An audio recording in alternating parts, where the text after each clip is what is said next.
You are such a genuine gem. Thank you for clicking on my Wicked Winter series. I'm Brooke McKenna, but today we are going to be talking about a more serious subject, but it's also going to kind of be a story time because, as the title says, my neighbor went missing and this really did happen. So it's a crazy story, but I thought since the, whole premise of my channel is missing persons cases, is unsolved cases, is true crime in general, that I would tell you guys about this. And yeah, so let's get into the story. Now, I want to start off with saying that the reason that I'm not putting his name in here or, telling specific details is because I am not really involved in the case at all, nor do I know if it is an open case or even a closed case. I also am not sure of his full name. I know that I could find it out, but we were never that close. So he was just kind of a neighbor.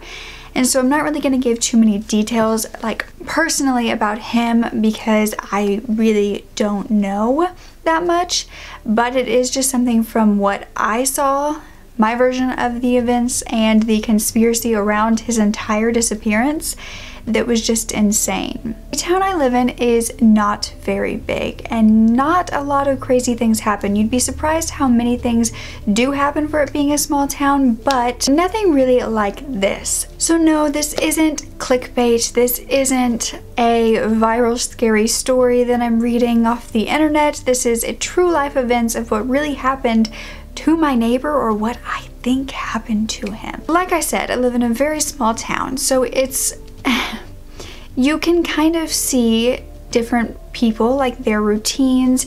You can see, when they come home from work, all of that. And so I noticed that he didn't come home one evening from when he normally comes home from work. He pulls in around the same time, he goes in, and he doesn't go out until the next morning.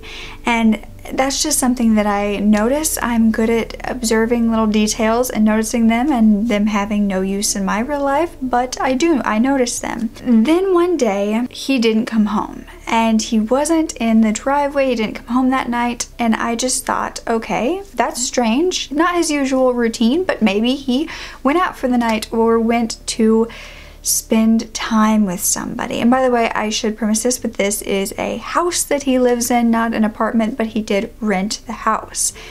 And so he had this silver Jeep color. It was like a smaller, older Jeep that never pulled into that driveway. And then the day turned into another day of him not coming home, and then another day and another day. And it's not like I ever spoke to this guy. It's not like we were ever we were on friendly terms, but it was definitely not like we would say hello and have a huge conversation. It was more just like friendly neighbor greeting. So I didn't feel like I had any place really to be worried, but I also was kind of worried because that's definitely not like him whatsoever. And because of the events that happened before this, which I will get into later, it did put me a bit on edge. Now, these days turned into weeks of him not coming home. The only thing in his driveway was a broken down red, I'm not even sure what kind of car it is, but it has one of those convertibles that are just like the plastic, flimsy tops, that was broken down in his driveway. But other than that, no other car ever pulled in for weeks. And then I noticed his mailbox gathering mail, so much so that it was overflowing out of the mailbox, and he was still not home. Now, like I said, I didn't know too much about him, but apparently he had a daughter.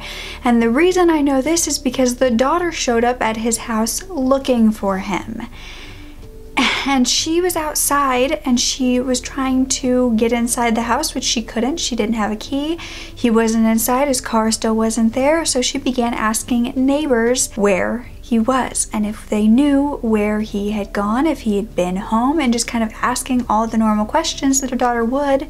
And she said she had been trying to call him for weeks and he wasn't answering his phone. Now, like I said, I had noticed all this before, and I'm sure that the other neighbors did too, but I didn't know it was this serious until his own daughter, who lived hours and hours away, drove up and said that basically he was missing. She said she had not been able to get in contact with him at all, and after she came that day, she left and never returned. We never saw her again, and I'm not sure if she put in a police report in our town or in the town she was in, or if she got a hold of him, but that's the thing, she never returned. So then the people who actually owned the house that this man was renting from went over one day and put a piece of tape on the door. Now it was just a piece of blue tape, like masking tape, that they put from like the screen door to the side of the house, basically to seal it off, even though it would be very easy to just take the tape off, but it was almost like sealing it as if they had to legally do it, maybe. I'm not sure how that works, but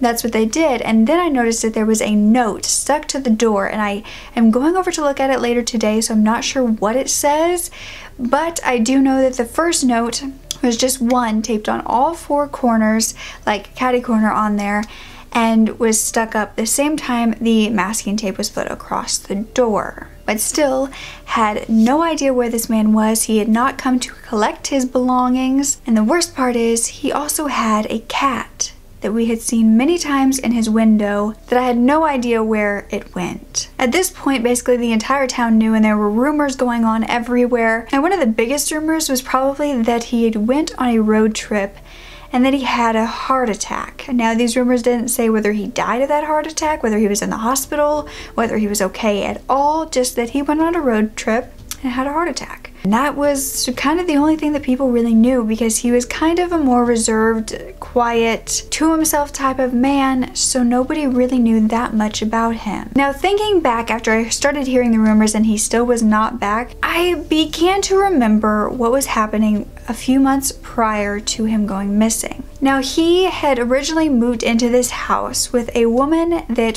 had like short blonde hair and was his wife. And she would kind of be there on and off. It was like she almost didn't want to be there full time. She definitely wasn't there all the time, but they got along for the most part, and there was never any like disturbance calls, I don't think, and we never saw anything really bad happening with them.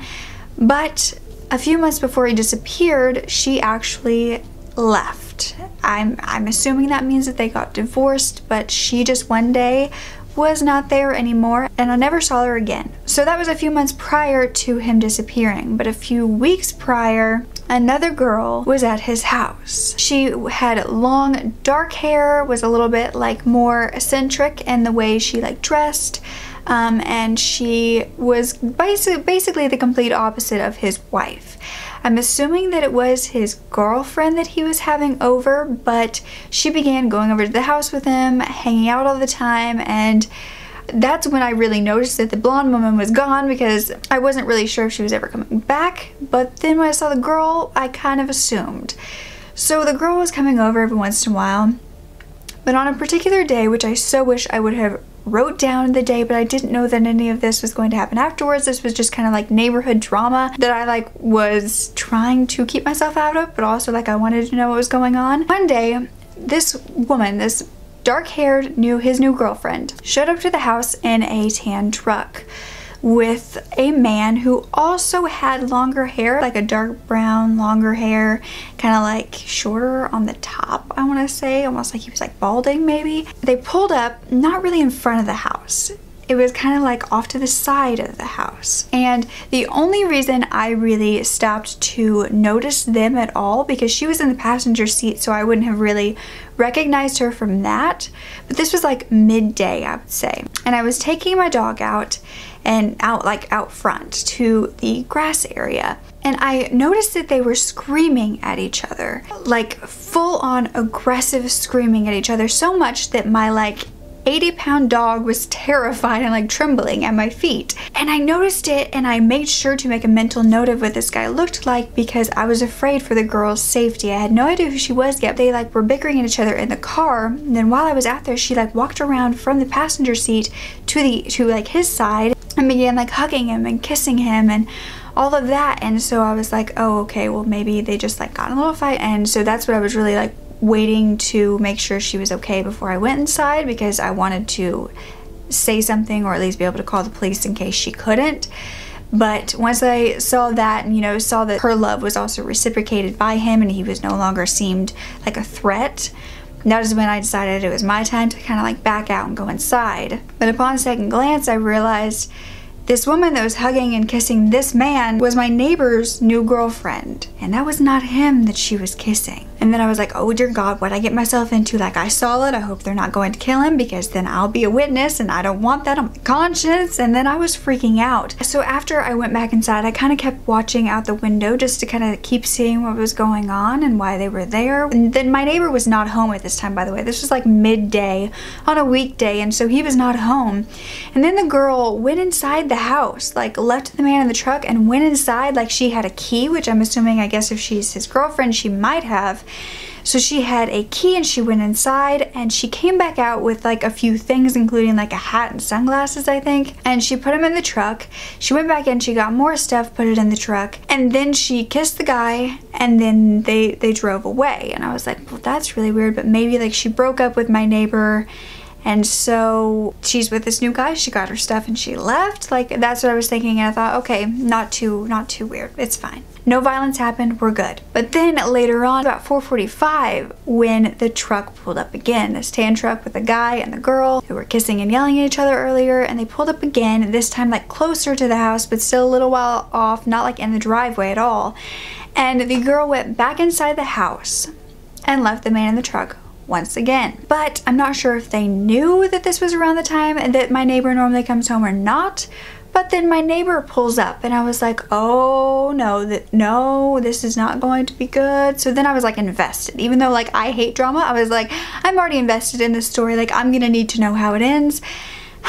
And so, creeping out my window, I watched him basically speed into the driveway, throw his car in park, jump out of the car, he screamed something at the guy in the truck, and then he ran inside the house where the girl was. While they were inside, I obviously couldn't tell what was happening, but the guy who was in the truck ran up to the door at that point, began banging on the door, like screaming, like to the point where like all of my neighbors were like coming out of their house, or like they had just gotten home and like getting out of their cars and like staring down the road at him because he was being so loud.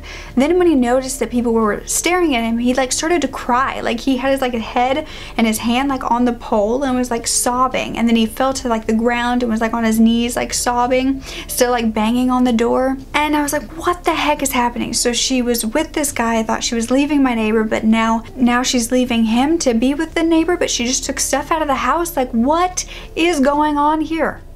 What the heck? So then after all this was happening, one of my other neighbors must have called the police because I was too invested to do so, even though I know that I 100% should have. And it's like that bystander effect. You think somebody else will do it and they don't, and then nobody does it. But thankfully one of my neighbors did do it. They called the police showed up pretty quickly. And so when the police showed up, this man walked from the front door back to his truck and was talking to the police officer. And then the front door opened and my neighbor walked outside just himself, not the girl, and was like talking to the police officer, but also trying to talk to this guy, and the police officer had her hands out like separating them both, and I couldn't hear what was going on, and I felt it was inappropriate to like walk outside, because what I didn't mention is like I'm right across the street neighbor, so that would have been awkward, me just being like, what's going on? I guess some people would have, but that's just not me.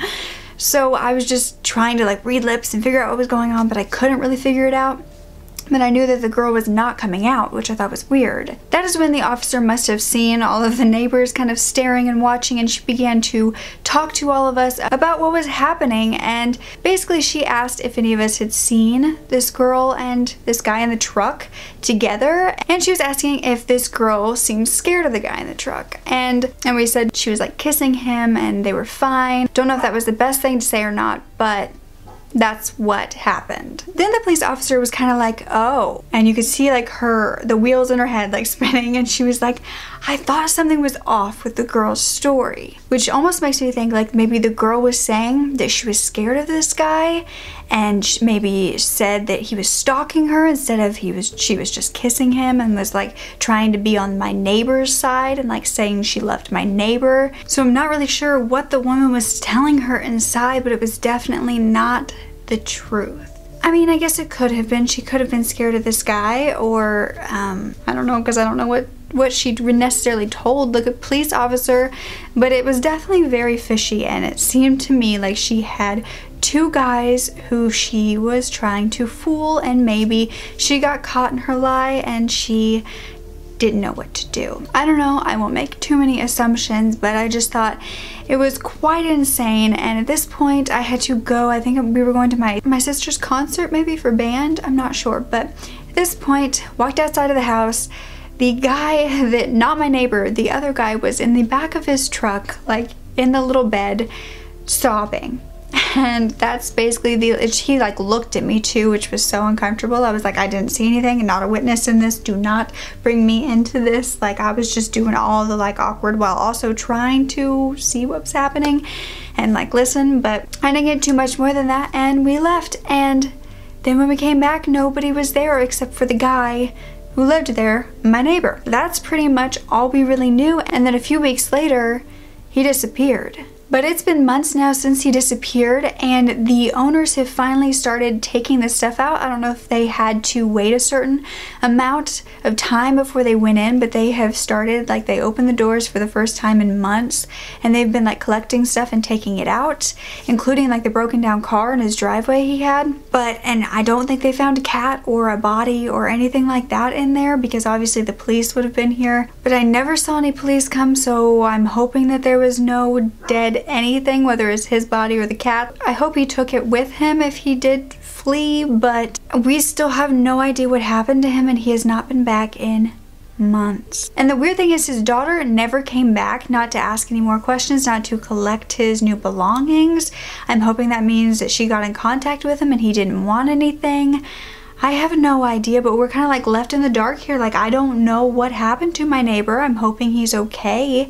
I hope that, I mean, my mind goes to like the darkest things. Like, what if that guy, the girl's other guy, went and like murdered him? Or what if something really bad happened to him? Like, we don't know. And maybe it's none of my business, but I was nosy and I want to know now. And I do these cases on my channel, and I love to look more into it. I just don't know how without, you know, becoming a bother. And I also don't want to, if something really did happen to him, don't want to invade in their grieving time or anything. So it's like, it's hard. I think probably best case scenario was that he just ran away from the life he was living because he didn't want it anymore, and now he is off somewhere living a super happy life. That's all I guess I can wish for him. But I just had to tell you guys because this has been going on for months now, and I just thought, okay, I'm just making this into such a big thing because I do these kind of videos. That's where my mind goes. He's gonna be fine. He's gonna come back and be like, I took a vacation. You guys are all insane. I wonder if he's ever gonna come back. I would assume not, since all of his belongings are being taken out of the house as we speak. But the worst thing is, like I said, I don't know enough about him to even like search like a case. I'd have to like literally like go into the police department, I guess, and ask them what happened to the guy at this certain address, which I think might just come across very creepy. So yeah, I guess leave me your theories down below on what you think happened to my neighbor. It's such a weird thing that this happened to my neighbor, and I'm saying it more lightheartedly as a story time, but it really, like, I understand that it is still a missing person. I think this could be a life that is in danger, but I guess I'm hoping for the best. Then saying that that's why the daughter never came back is because she knows where he is and he's fine, and he didn't want anything from his house. But who knows? I know that before he left, he was a few months behind on rent, but that is basically all I know. And it's just crazy for a small town like this to like have something like that happen, but it's not been like ooh, like widespread news. I think I only noticed the neighbors around me because we know everybody's routine. I don't know, I'd love to hear what you guys think about it down below, and I hope you enjoyed this video. I'm really sorry if I did come across as disrespectful in any way. I was trying to make it more lighthearted so I don't like freak myself out by like saying like, oh my god, he was murdered by the guy who like saw my face, you know, like I can get weird like that. I can get paranoid. Oh, but I hope it was entertaining to you, I guess. And I guess let me know down below if you've ever been in a situation like this where like someone you didn't really know had something happen to them and you were just kind of at a loss, where you're like, I don't know how to help. I don't know how to get information, and you're just kind of like stuck in a limbo, because that's how I feel right now. So yeah, leave me your theories down below, and let's hope that at some point he comes back just to kind of let us know he's okay, just kind of wave and or something, you know, a positive thing to end this on, so I can let you guys know in the future that he's okay, because I really don't want this to end in a tragedy. But that is the story of the time my neighbor went missing, which is still currently now, which is so weird. So my neighbor is missing, technically, to me at least. Not sure if to anybody else, but whew, yeah, I am stressed now. So, and I guess for me, I'm just assuming that because there was no investigation into like the inside of his house or anything like that, that he is okay, and it wasn't like a need for a crime scene to be looked into or anything like that. So maybe it's wishful thinking, but I do hope that that means that this wasn't something too serious. It's just something very odd to happen, especially across the street from a true crime YouTuber. Promise I'm not lying about this either. I really hope that you would know by now that I do not do anything like that. I will hopefully be able to go over and get pictures of the little paperwork, but I'm not sure how much I'll be able to show because it may show personal information, but I will try to get as much, you know, evidence as I can. But please know that I am not the type of person to lie about anything like that, to lie at all. Don't ever forget to speak up, especially if someone you know goes missing. Don't forget to speak up. Your voice is powerful enough, and I love you to absolute pieces. Make sure you are subscribed because there will be another video tomorrow for 31 days of continuous content in Wicked Winter this December. Okay, bye.